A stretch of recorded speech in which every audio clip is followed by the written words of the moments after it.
2021년에 갑자기 설탕꿀 생산이 2276%가 나왔다. 우리 월급을 이 정도 올려줬다면 아마 기절할 겁니다. 이거는 거의 폭발적으로 증가했다. 그런데 왜 이 사이에 있었던 유일한 계기라는 거는 그 양궁법에서 설탕 벌꿀로 아예 법률로서 합법화한 거 외에는 없습니다. 그런데 왜 어떤 이유로서 갑자기 이렇게 한 해 사이에 그 설탕꿀이 2200%가 넘 거의 23배나 되는 양이 폭발적으로 증가했는지, 이게 법률로서 합법화한 설탕꿀 제도 외에 다른 원인이 있는지 전문가로서 좀 의견 좀 부탁드리겠습니다. 지금 그 2000년 이전에 21년도 이때 요 무렵에만 해도요, 진짜 그 사양꿀 생산액은 지금 여기 나와 있는 자료보다 훨씬 높았습니다. 그런데 그때는 그냥 그 사양꿀이라는 표기 문제를 엄격히 선을 걸어놓지 않았기 때문에 그런 문제가 있었고요. 지금 그 사양꿀 문제는 과거에도 이렇게 계속 존재해 왔습니다. 지금은 이 사양꿀 문제보다 더 지금 심각한 문제는 유사 그 벌꿀들입니다. 유사 가히 그 소비자를 기반하는 뭐라고 해야 될까, 그 꽃꿀이 아닌 뭐 라이스 시럽이라고 할까, 또 때로는 무슨 무슨 당을 갖다가 저기를 하는지는 모르지만 그 결국은 뭐냐면 아카시아 꿀차 뭐 이런 식으로 표시하고 있고, 뭐 마치 꽃꿀이처럼 소비자는 오해하지만 법에는 괴명하게 피해 나가고 있는 그런 시스템이 지금 현재 존재하고 있고요. 그것을 그 법의 테두리 내에서 정확히 그 지자체에서 인허가를 지금 하고 있다는 게 문제입니다. 그 시장이 우리의 그 사양꿀이라든가 천연꿀 시장보다 더 지금 더 크지 않을까 싶을 정도로 지금 시장이 잠식되어 있고요. 또 앞으로는 지금 농림부에서도 말씀하셨지만 수익꿀 문제가 원산지 위반이 자꾸 이루어져서는 안 됩니다. 그 부분에 대해서는 확실한 대처를 하겠다고 농림부에서 답변을 주셨습니다. 아니, 제가 질문한 거는 이게 나라의 통계입니다. 그러니까요, 이게 그 생산적인 부분을 관리하는 데하고 식약처에서 이렇게 생산 실적을 가지고 관리하는 데는 좀 오류가 있는 것 같아요. 저희들이 그럼 이 통계 자체가 틀렸다는 겁니까? 왜 어떻게 2020년부터 5천 톤 내외 천연꿀은 변동이 없는데? 꿀이란 게 개인이 판매하는 것도 있고요, 업으로 가서 판매하는 게 있어요. 업으로 판매하는 게 많겠습니까? 개인이 판매하는 게 아니, 이거는 제가 지금 한상민 과장님한테 여쭈은 거니까 한상민 과장님이 말씀을 해주시면 될 일인데 그거를 질문을 자꾸 잘라버리면 어떻게 합니까? 그래서는 왜 천연꿀은 변동이 없는데 기본적인 거를 이야기하시자는 거예요. 제가 아까 18년에 기본적으로 사양꿀 자체가 제도권 들어오기 전에 이미 44%가 사양꿀이 있었다는 이야기를 그거에 먼저 통계적으로 적어도 국가 공무원이라면 그런 통계를 내놓고 얘기하셔야지, 근거도 없이 44%는 이런 얘기를 하실 건 아니고요. 식품 및 첨가물 생산 실적에 관한 정부 공식 통계에 이렇게 돼 있는데 천연꿀은 왜 변동이 없는데 사양꿀은 2021년에 폭발적으로 증가했느냐, 그 원인이 뭔지를 전문가한테 여쭤본 겁니다. 아니, 그러면요, 식약처에 이 통계가 어떤 통계냐고 물어보셔야죠. 아니, 저는 식약처에서 공식으로 받은 통계고요. 아니, 그러니까요. 예. 업체를 통해서 판매된 거냐? 제가 그랬잖아요. 꿀은 생산물은 농가에서 판매할 수도 있고.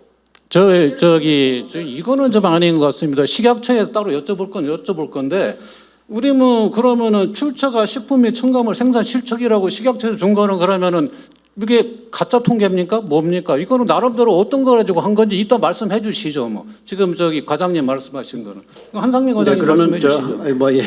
열기가 좀 높아가고 있는데 한 과장님께서 혹시 한 과장님께서 저거 하실 네. 거는 그 혹시 사양꿀에 의해서 우리 지금 꿀벌 실종하고 연관된 그런 증거들이나 그 데이터들이 좀 나오고 있는지, 아니면 그런 증상들이라도 앞으로 연구할 계획이나 이런 것들이 있으신지에 대해서 말씀해 주세요. 제가 패널로 말씀드릴 때 말씀드린 것처럼 세계적으로 우리나라에만 있는 꿀이, 그리고 과학적으로는 꿀이라는 정의가 내려져 있습니다. 꿀은 자연물에서 나온 것들을 먹고 나온 것들이 꿀이기 때문에요. 정의에서는 정의와 과학적인 정의와 또 법은 또 다를 수도 있기 때문에 과학적인 정의 그리고 세계적 그 식품의 정의에서는 설탕을 먹여서 나온 거는 꿀이 아니고 그냥 그거는 어떤 것도 아닙니다, 사실은. 근데 우리나라만 있는 특수 상황이고 과학적인 범위에서 벗어났기 때문에 연구 또한 연구에서도 과학적인 근거, 연구에서도 이 사형꾼을 먹여서 어떤 증거들이 일어났다는 일들이 연구가 전혀 세계적으로는 이루어지지 않았습니다. 단지 어떤 연구들은 있었냐? 그건 없으니까요. 과학적으로 그런 게 없으니까 연구도 당연히 이루어지지 않았던 거고요. 단 어떤 것들이 있느냐면 이 먹이원에 따라서 이 벌들이 수명이 어떻게 돼 가느냐. 꿀은 설탕은 탄수화물만 주고 있습니다. 근데 화분은 밥이 반찬이 되는 겁니다. 그래서 벌들이 생명을 유지를 하려면 그 단과 탄수화물 화분을 먹어야 되는데 이렇게 설탕만 계속 주게 되면 그런 연구 결과들이 무수히 많습니다. 그리고 기후 변화를 연결한 거는 이렇게 기후 변화가 되다 보니까 단순화가 돼 있다. 그리고 농작물 가다 보다 보니까 편식만 하게 돼서 심지어는 아보카도라든지 오렌지 밭에 돼 있는 벌들이 일찍 죽는 이유들은 편식을 해서 수명이 단축되고 이런 대량 폐사가 일어났다는 그런 결과들이 나와 있습니다. 말씀드리면 다시 한번 결론을 드리면 설탕 사양을 해서 벌이 수명이 단축됐다는 결과는 어느 나라에도 없습니다. 말씀드린 것처럼 제도가 없고 과학적인 것들이 없어서 단 영양 상태가 불균형을 잃었을 때 당만 설탕물만 많이 먹였을 때는 수명이 단축된다. 그리고 단일 밀원만 계속해서 개들이 한 세대가 이루어질 만큼 먹었을 때는 그 다음 세대까지도 산란이라든지 생존에 큰 영향을 미친다라는 결과들은 무수히 많습니다. 그거를 연관해서 생각을 하시면 추론을 하시면 어느 정도 답이 되지 않을까 싶습니다. 질문에 답을 안 해주셔가지고 왜 2021년에 이렇게 폭발적으로 23배나 양이 증가했고 예. 천연꿀은 왜 변동이 없는지에 대해서 죄송합니다. 천연꿀의 변동이 없었던 것들은 미로는 그대로 있고 천연꿀을 생산하는 농가들은 그대로 잔존해 있고 단 변동이 조금씩 생기는 것들은 생산성이 기후에 따라서 아까시 필 때 그때만 달라지는 거고요. 이 사양꿀은 농가들이 벌만 있으면 키울 수 있습니다. 그리고 이 법 안으로 들어왔기 때문에 유혹을 사실이 있습니다. 나가서 이동양봉을 하면은 날씨와 따라서 꿀이 충분히 천연꿀은 말 그대로 천연적으로 이루어지기 때문에 농가의 노력이 그대로 뒷받침되지는 않습니다. 하지만 사양꿀은 농가가 벌을 많이 키워서 그 해에 많이 키워서 설탕을 많이 줘서 키우면 충분히 소득화가 되기 때문에 제도권 안으로 들어왔기 때문에 그때 폭발적으로 일어나고 또 이렇게 통계에서 그 답을 보여줬던 것 같습니다. 고맙습니다. 그러면은 아까 저 과장님 말씀에 따라서 우리 식약처에 여쭤볼게요. 지금 농진청 과장님은 이 제도권 안으로 들어와서 2021년에 2,276%나 증가했다고 지금 답을 주셨는데 이 통계가 다 엉터리입니까? 전혀 반영이 안 된 통계를 국가에서 세금 가지고 이렇게 찍어낸 겁니까? 아니면은 뭐 시중에 유통되는 게 전혀 반영이 안 되고 무슨 특수한 뭐 농협에 나온 것만 이렇게 반영하신 건지 이 통계의 좀 신뢰성에 대해서 말씀해 주시죠. 예, 일단 제가 아까 서두에도 말씀드렸듯이 저는 기준규역을 관리하는 부분이기 때문에 제가 이 생산실적 통계가 어떻게 나왔는지는 제가 자세하게 세부적으로 말씀드리긴 어렵습니다. 그런데 다만 이 식품하고 식품 첨가물 생산 실적이라는 거는 영업자들이 내 제품을 얼마나 1년 동안에 생산했는지를 매년 보고를 받고 있습니다.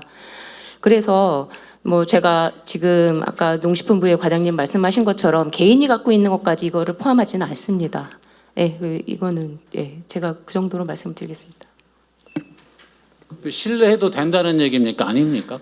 영업자라는 거는 식품 제조가공업 영업자와 식품 첨가물 제조가공업 영업자를 말하는 거고요. 그러면 양봉가는 뭡니까? 양봉은 이거는 자연산물이기 때문에 식약처에서 그 생산을 관리하지는 않습니다. 그건 농식품부에서 지금 관리하고 있는 사항이고 저희가 이 양봉 농가에서 매년 얼마를 생산하는 것까지는 저희가 관리하고 있지 않은 것으로 알고 그럼 있습니다. 이 통계를 누가 잡았는지 참 궁금해서요.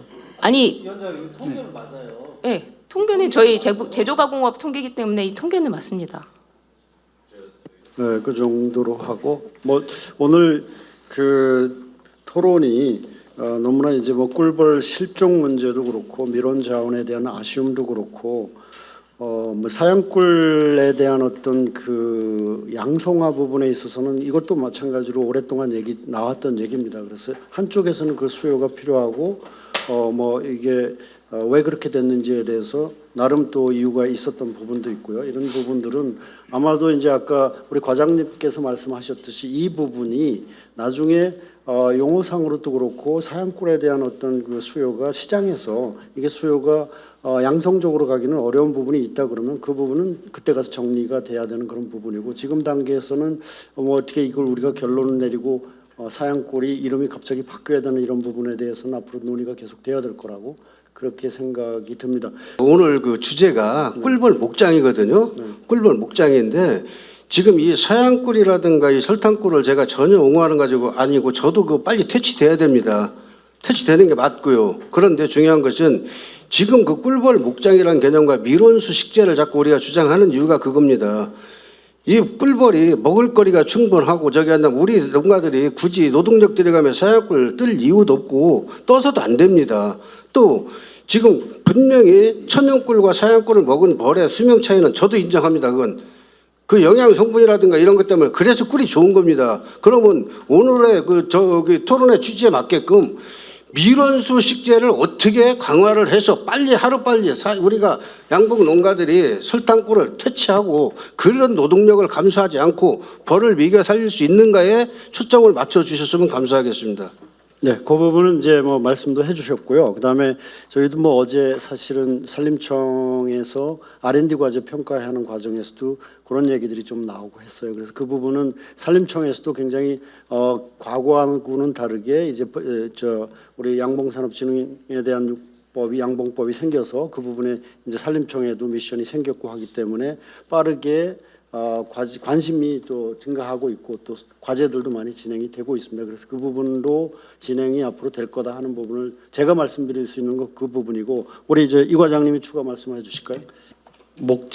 제가 아까 말씀드린 그 산림을 보는 눈은 경제적 가치, 환경적 가치, 사회적 가치를 다 각자의 주체들이 있기 때문에 그걸 밸런스를 맞춰가는 게 좀 정부의 역할이기도 하고 그런데 그 주에 간과하고 계시는 게 뭐냐면 양봉산업도 있는데 우리 목재 자급률이 15%입니다. 해외 목재를 수입하는 게 7조 원이에요. 자급률을 조금만 높이면 1조, 2조가 한다고 하면 국가 경제 속에서는 어떤 걸 취해야 되겠습니까? 자, 우리 회장님 뭘 간과하셨냐고 제가 말씀드리고 싶으냐면 166만 헥타가 국유림인데 여기에서 얼마큼만 떼면 국가 거 떼면 그 국가께 한 부분의 영역은 아니잖아요. 두 번째, 그래서 1년에 4,000헥타씩을 밀원수 조림으로 정책적으로 밀어내기도 하지만 그래도 국가 땅이니까 단지화를 할 수 있으니까 150헥타씩은 가잖아요. 또 법을 바꿔서 보존 국유림 내에서 홍범표 의원이 발의하셔서 보존 국유림 내에 와서 양봉을 할 수 있도록 했어요. 그걸 어떻게 그냥 딱 166만 헥타가 있는데 그중에 좀만 하면 될 거 가지고 안 하냐. 그리고 우리가 임도 밀도라는 게 있어요. 산에 들어가려면 차 갖고 가셔야죠. 임도가 헥타당 3,000평에 5m뿐이 없어 우리나라는. 그러니까 이러한 제반 여건을 고려하고 딱 해야지. 땅 주인은 따로 있는데 한쪽만 얘기하시면 안 된다는 얘기고 그래서 아까 서경석 회장님이나 우리 임찬성 대표님 말씀하신 것처럼 농업인이기도 하면서 임업인이기도 하고 내 땅을 가지면서 할 수 있는 제도가 있으니까 쓰시라 얘기했잖아요. 저는 임업인 하시면 될 것 같아요. 그래서 임업인 숫자 늘어나면 산림청 커질 것 같으니까요. 저는 환영합니다. 그래서 굳이 가리지 말고 이게 내 땅 가지고 목장 하셔서 할 수 있을 때 조림, 숙각구경은 산림청의 고유 업무잖아요. 지원할 수 있는 부분을 지원하고 또 현장에서 어렵다는 거는 내가 돌아봐야 되겠다. 아까 제가 말씀드렸잖아요. 그 돌아봐서 더 개선하도록 하겠습니다. 이상입니다. 지금 사양꿀 문제가요. 저들 생각보다도 훨씬 심각합니다. 굉장합니다. 원래 1억 벌까 2억 벌까 마음대로입니다. 사양꿀 업자들이. 그리고 일본에서는 사양꿀이라는 이름이 없고 그런 문제는 여러 가지가 나왔습니다마는 일본에서는 순수벌꿀, 일제 순수벌꿀, 그 다음에 가당벌꿀이 있습니다. 더할 가짜 설탕을 집어넣었다고 가당벌꿀. 그 가격이 10분의 1도밖에 안 됩니다. 정확한 수치는 지금 기억이 안 납니다마는 그렇게 되고 식품에 대해서 엄격한 규제를 하고 있는데 우리는 1918년도에 소실 양봉협회장도 여기 계십니다마는 양봉협회 자조금을 가지고 식약청 직원과 농수산식품부 직원들 함께 사양벌꿀 제도를 합법화시켰습니다. 저는 그러고부터 자조금을 안 내고 있습니다. 이런 현실을 너무 모르는 것 같아요. 사양꿀 업자들이 지금은 어마어마한 제도로 500군, 600군을 가지고 사양꿀 제도하는 그것만 막으면 밀어나됩니다. 그걸 막아놔야 밀어나가 될 수 있지. 저는 20년 동안 양봉의 문제를, 양봉에 관한 글을 쓰기 시작하다가 5가지 문제를 발견했습니다. 첫째, 얘기가 바깥으로 나갑니다만은 이거 우리말로 쓰자. 왜 우리말이 아닌 그런 말을 소상, 소비, 소초 이러면서 그런 말을 쓰느냐. 이거 20년 동안 해도 정착이 안 됩니다. 우리 카페에서만 쓰고 있고요. 지금 공문서에도 이제는 바뀌고 있는 것을 조금 느낍니다만 우리말 문제. 그 다음에 국토를 밀어놔야 되겠다. 이걸 제안해서 결성이 됐습니다. 2007년도에 결성돼서 지금은 고인이 되신 분 조상균 조합장님에게 나는 시골에 있는 촌노니까 활동력이 없으니 한번 맡아가지고 해라 그랬었는데 3번의 대대적인 행사를 했습니다. 칠곡과 그 다음에 예천과 경기도에서 대대적인 행사를 했는데 예산만 낭비돼요. 심어놓은 밀원수가 다 죽고 있었습니다. 그래서 지자체별로 이걸 밀원식물 심도록 그렇게 지원해야 되겠다 이렇게 생각해서 지자체별로 하자 했었는데 지자체별로 양봉인들이 먹이만 달라 그네, 소모제만 달라 그네요. 이렇게 하니까 밀원화가 안 돼요. 이것이 법제화되지. 저는 국토 밀원화 운동을 제안하고 결성됐을 때 2, 3년 내에 그것이 법제화되고 나라 국토 밀원화가 될 줄 알았습니다. 네, 사양꿀 문제는 밀원화되면 해결된다고 믿습니다. 그리고 양봉 연구소가 필요해요. 과거에 처음 제가 글을 쓰고 교류를 할 때는 양봉 학회장님과 산림청의 정흥관 박사님과 양봉 협회장님 유기적으로 이렇게 활동을 했었는데 지금은 그런 모습도 안 보입니다. 그래서 양봉 연구소도 만들어서 좀 유기적인 활동을 하는 그런 양봉계가 됐으면 좋겠습니다. 이제 가장 핵심이 어떻게 그러면은 꿀벌 목장을 좀 정착화 시킬 건데 이 문제인데요. 제가 이렇게 나무를 피나무 종류를 3개 각국의 것을 갖다가 비교해서 이렇게 심어 그러는데 나무가 없습니다. 우리나라에서 구할 수 있는 게 강원도에서 누가 우무로 파는 것 정도 몇 주 정도는 구할 수 있는데 그래서 외국에서 씨를 사서 발화시켜가지고 그게 한 3년, 2, 3년 걸리는데 그랬더니만 나중에 그게 범죄였습니다. 그러니까 산에 양묘업자 아닌 자가 지가 지산에다든 꿀벌 목장을 위해서든 묘목을 키워가지고 우리나라에서 구할 수가 없어서 키워서 심어도 법으로 처벌되게 돼 있어서 이거는 좀 맞지 않는 거 아닌가? 네, 그 부분도 어제도 논의가 되었는데요. 아마 산림청에서 많은 고민을 하고 있는 걸로 제가 알고 있고요. 이렇게 우리가 산에다 나무를 심으려 그러면 기존에 묘목이 준비가 되어 있는데 그 아쉬운 점을 말씀하시는 건데 일단 우수한 밀원 자원이 평가가 되고 그 중에서 선발돼 있는 것들을 이제 우리가 조림 사업, 수종갱신 사업 할 때 들어가려고 하는 부분에 있어서 묘목 준비를 말씀하시는 것 같아요. 아니, 이게 없으니까 내가 만들어서 심어야 되는데 그게 범죄라는 거는 좀 이거는 좀 문제가 있지 않느냐. 그 범죄가 안 되도록 풀어줘야 되는. 이사장님 범죄 아닙니다. 네. 그렇게 양묘업에 허가받지 않은 자가 하면 그렇게 돼 있더라고요. 네. 정확히 법은 어떻게 되어 있냐면 산림용 종자와 산림용 묘목을 생산해서 판매하는 자는 등록을 해야 되고 그렇지 아니한 자가 할 때 1,000만 원 이하의 과태료 물리게 돼. 이게 이렇게 돼 있어 벌금이요. 그러면 자기 산에 자기가 심은 건 전 상관이 없어요. 그건 상관없어. 어차피 산림용 묘목이라서 그래서. 그런데 제가 그걸 들으면서 그러니까 이제 뭐냐면 이제 제가 느끼는 거는 제도는 있지만 제도가 잘 안 알려지는 것도 제 책임이겠다.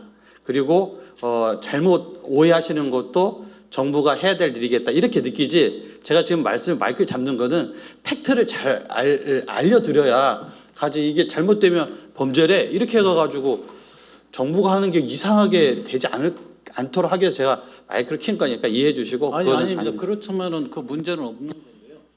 하여튼 그뭐 과태료든 벌금이든 그 문제 네. 이상입니다. 예.